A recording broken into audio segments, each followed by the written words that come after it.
demons, diseases, and death would have been the title one would give to Mark chapter 5. And maybe if it was a tabloid, they would say, he deals with them all. The whole of Mark chapter 5 is a series of stories in which Jesus restores people to life. He begins with the restoration of the demoniac in verses 1 to 20, whose life is tormented by evil spirits. This man is as good as dead, as can be symbolized by his life living in the tombs among the dead.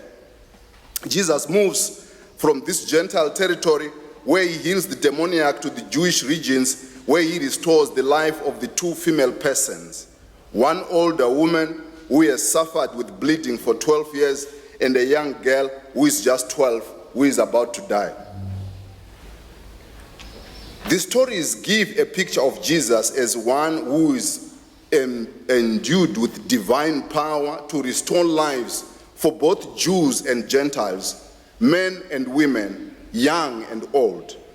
Mark's intertwining of the stories reflects how human lives are not a single but a multiple story. They are stories that reflect on one another and give interpretation to each other. These stories are so powerful that they invite readers thousands of years later to be drawn into the story and become part of this story. For Mark, Jesus is the center of the good news that God is able to restore life. No matter what state it is in, God can be entrusted with lives that are strained to the point of death. One way of thinking about the stories we have just read is to think about life in two ways. One, life as quality, but also life as longevity. In the first instance, we can think about life in terms of its comforts and discomforts. In the two stories we have read, we see the father, who is a renowned figure in society, falling on his face, imploring Jesus to come and touch his daughter, who is sick, who is almost at the point of death, so that she can live. The father is troubled that her daughter is sick. She's only 12. In first century Palestine, at 12, she's almost getting ready to be married. In other words, she has all life open in front of her. What happens if she dies? By extension, the quality of life of the father and the mother of this child is affected by the health of their daughter. Isn't this true for us all? That the quality of our own life is not always dependent upon our own experiences and life, but upon the life of those we love. Parents will spend sleepless nights wondering what their children are going to achieve in life, whether they will do well at school, whether they will get a job, whether they will have stable families, whether they will be happy in life. Parents worry when their children get sick. Their lives can actually stop. They can stop going to work. They do all they can to improve the prospects of their children. Of course, the question we could all ask is, what should we do about all the anxieties we have about our children and all those people we love?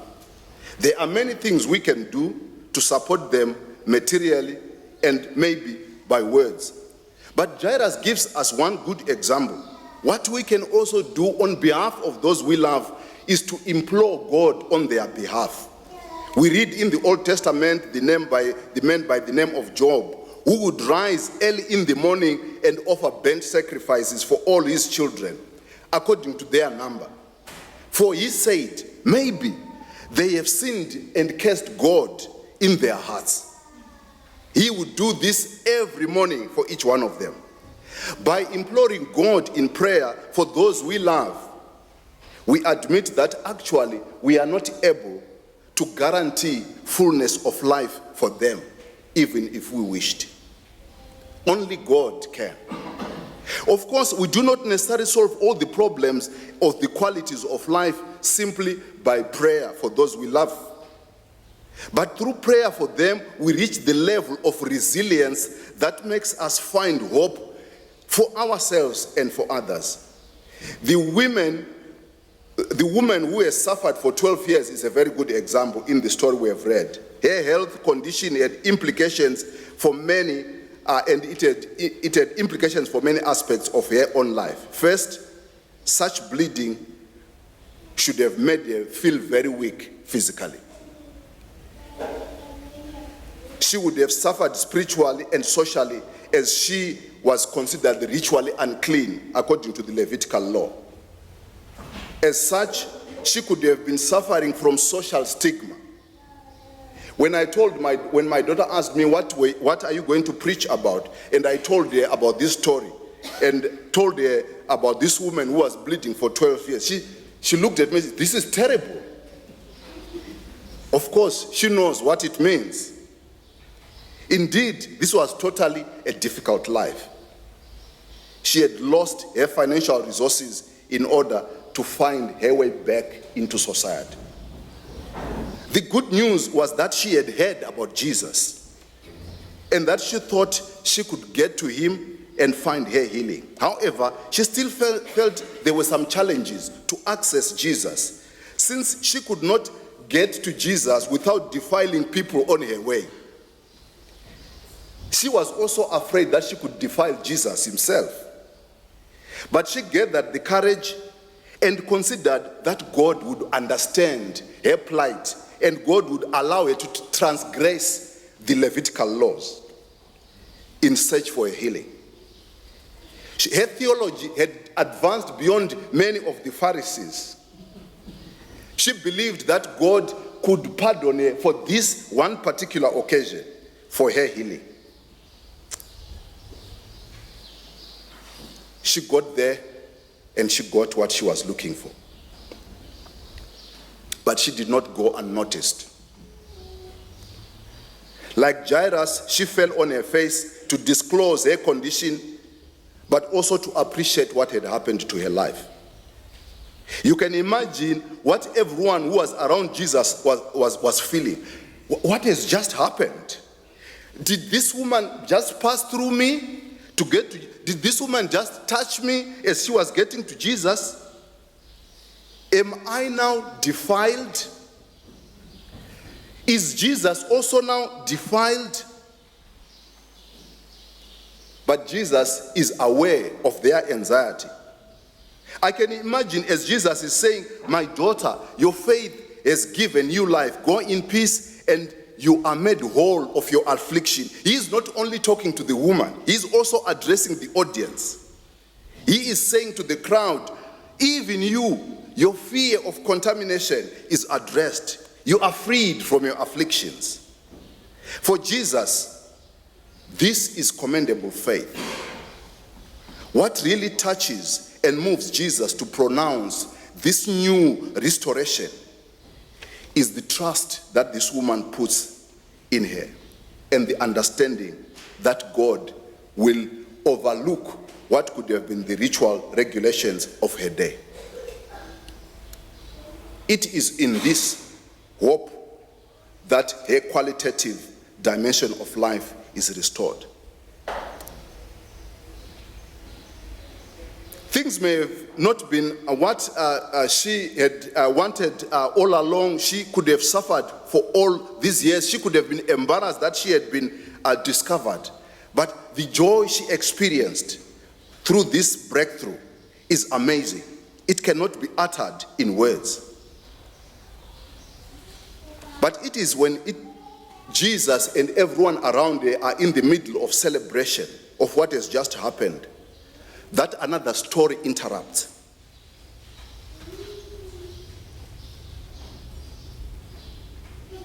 The daughter you are trying to go and heal is dead. You know, I was asking myself, is it possible that we can celebrate at least one day without any sad story? It looks as if someone is waiting to bring a sad story when we are in the middle of celebration. When everything seems to be going on well, someone says, just be quiet. Something wrong is happening in the world. It looks as if some people are waiting to see if when the celebration is starting so that they can bring a sad story. Hello everyone who is celebrating. Hello everyone who is celebrating the healing of this woman. We want to give you sad news. The young lady is dead. So while in the story of the woman bleeding, for years we are dealing with an experience of quality of life which has been curtailed. In the story of the child, we are confronted with a challenge where life, the prospect of life itself, is now under threat. We are at the face of death, the death of the child. I read recently a story of someone by the name of Joseph Bailey, who tells a story about him and his wife after losing their 3 children. One was 18 years old, who died in the process of surgery. Another at 5, who died of leukemia. And the third one, who died at 18 through an accident. He writes, each time the wave of grief pounded the shore, tears flowed. Tears are a universal language. One needs to understand words to comprehend their meaning. They communicate far more deeply than verbalization ever could. And it is a language that everyone speaks, sometimes, somewhere. The pain of illness, disease, war, rejection, desertion, financial reversal, death, and more leaves a person suffering, stunned, questioning, why? Why me? Why now? Why this? It leaves them drowning in a sea of perplexity. But the death of a child strikes the core of emotions at the center of the heart. The pain it produces arrests our attention. It brings us to a halt and forces us to reevaluate, to reconsider, and often to revise our priorities. We don't need stale answers and even pious platitudes. We only need God. This would have been Jairus and his wife's feeling. But Jesus seemed to demand the same attitude from Jairus as one demonstrated for the bleeding woman, believing, putting trust in God. It looks as if faith or trust in God is a currency that can be useful for us when the quality of life is challenged, or even when the prospect of life itself is in jeopardy. Only believe. Put your trust in God. The loss of the prospect of life is not only when we have lost or we are at the point of losing someone to death, but also when our dreams seem to have come to an end, when all that which we worked for very hard seems to be crumbling, when relationships falter, when careers lose their excitement. In general, when we have lost any excitement about life. But indeed, it can also refer to the end of life itself. When after long struggle with illness, we come to a point when we must go and meet our Maker. When it is time for us to go. Jesus encourages us not to lose heart, but to put trust in Him. He is the one who has said, I am the resurrection and the life. Those who believe in me, even though they die, they will live. Trusting in God in the face of imminent threat of life, in the face of death, is an attitude Jesus is inviting you and I towards. As Jesus arrives at Jairus' daughter, at Jairus' house, the words of the bearers of the bad news are confirmed by the commotion that he finds at the house. Jesus invites the mother and the father of the child and 3 of the close disciples to get inside the room where the child is lying dead. He calls back the child to life. Talita Kumi, young girl, I say to you, arise. And she arises and she walks, a demonstration that she is alive again. I was just wondering why Jesus sent all the mourners outside the house and remained with the parents of the child and the few disciples. Then I speculated, maybe the father had already seen that Jesus was able to restore people to life when he witnessed what he did to the woman. The mother was deeply committed to see her daughter come back to life. She had the resolve, she had the faith. His own disciples, even though sometimes they doubted, continued to grow in their trust in Jesus. Sometimes restoration to life requires that we get surrounded by those whose voice are that of encouragement. This is not to say that if we surround ourselves with positive people, our lives are not going to be in trouble, or that we are not going to die. This does not mean that we will not see our dreams collapse. This does not mean that we will not face challenges. What it simply means is that we will have the right attitude in face of them. Attitude of faith or trust in God in the face of adversity enables us to bear our burden with confidence. It enables us to face the prospect of death with dignity. It helps us to live our full lives even in the midst of death. What overcomes death is not the avoidance of dying, but the possibility of living in the face of death and the prospect of resurrection.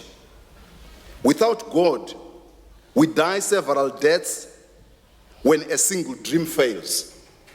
Without trust in God, the death or the loss of the loved one becomes our own death and our loss of ourselves. The good news, Jesus is still restoring lives. Stretch out your hand to him.